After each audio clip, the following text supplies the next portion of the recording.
Well, here we are in the second I am statement in the Jesus of John series. So this is I am the light of the world, and we're going to talk about John chapter 8, verses 12 through about verse 20. Here's what the verses say. Then Jesus again spoke to them, saying, I am the light of the world. He who follows me will not walk in the darkness, but will have the light of life. So the Pharisees said to him, you are testifying about yourself. Your testimony is not true. Jesus answered and said to them, even if I testify about myself, my testimony is true, for I know where I come from and I know where I'm going. But you do not know where I come from or where I am going. You judge according to the flesh. I'm not judging anyone. But even if I do judge, my judgment is true, for I am not alone in it, but I and the Father who sent me. Even in your law, it has been written that the testimony of two men is true.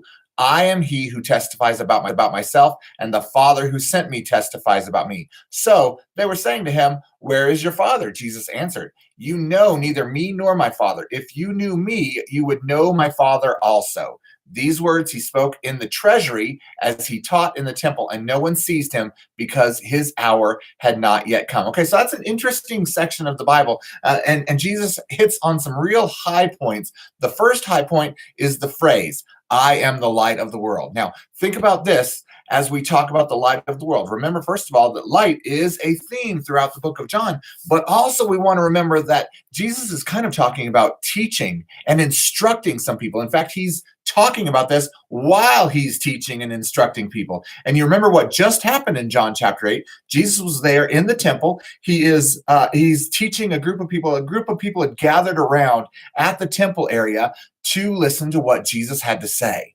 And all of a sudden, the Pharisees had grabbed some lady who was caught in adultery. They threw this woman in front of Jesus and said, hey, the law of Moses, here's what we know about the law. And they're trying to test him. They're trying to trap him. So here's what we know about the law. We know that the law of Moses says such a woman should be stoned, should be killed, right? So what do you say? Do you agree with the law or you disagree with the law? Which one is it, Jesus? And they're hoping to trap him, right? And so Jesus, if you remember, what he does is he leans down, first of all, and starts writing. They keep on pressing him. And so finally he looks at them and says, whoever is without sin can cast the first stone.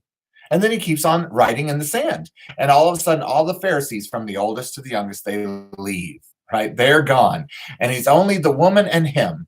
And the woman looks at Jesus. Jesus asks her and says, where are all of your accusers? She says, well, there are none, which is not actually true. Don't get me wrong.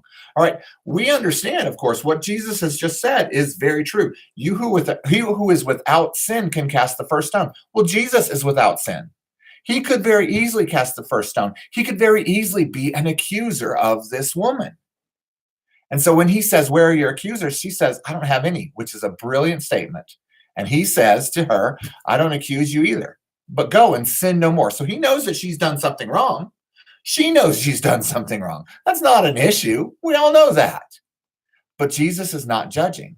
And so as soon as that happens, Jesus is looking at the people, and they've kind of gathered once again around him, even in the temple, and they're still listening to him.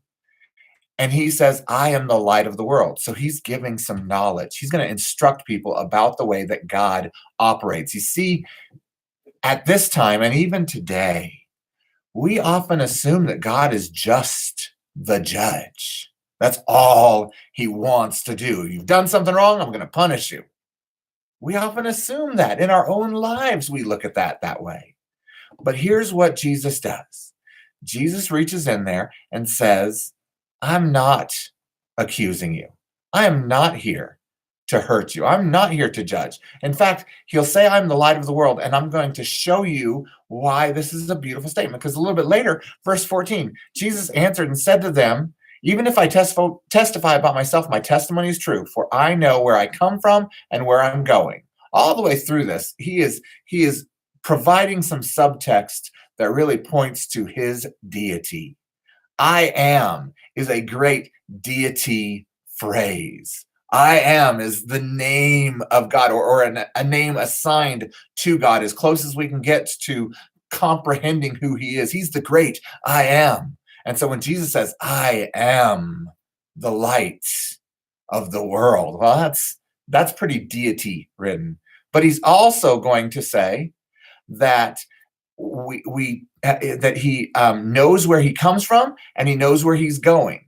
So once again, he's got this great idea of deity. I know where I've been. I know my last day. I know all of the days. I've assigned all of the days. I'm in the know of that. He's God, right? So that's verse 14. And then verse 15 says, you judge according to the flesh. It seems like he's taking a turn, but really he's just filling in the blanks of I am the light of the world. You judge according to the flesh. I am not judging anyone. What a fantastic phrase. I'm not here to judge you. Okay, so he's just filled us in about the character of God. And then this last section, he's going to say, and the character of God is not a judging character. It's not the reason that I'm here. No, in fact, the reason I'm here is to teach, to instruct, to show you the connection that you can have with God, the relationship that I want you to have with me, God would say, Jesus would say. And so I'm not here to judge you because you see, you already know your sins. I already know your sins. We've already got that taken care of. I could judge, but I'm not here to judge. In fact, I'm so confident that I could judge. Look at verse 16. Even if I do judge, my judgment is true because I'm not alone in it. I judge the way that the Father judges. So I have that capacity, but that's not why I'm here. I'm not here to judge you. And if you take anything away from this section, I am the light of the world, realize this. Jesus is not here to judge you. He's here to love you. He's here to light your world. Would you let him today? That's our quest. That's our challenge, is the hope that God would light this place up, that God would light this heart up. I hope you have a great day. We'll see you soon.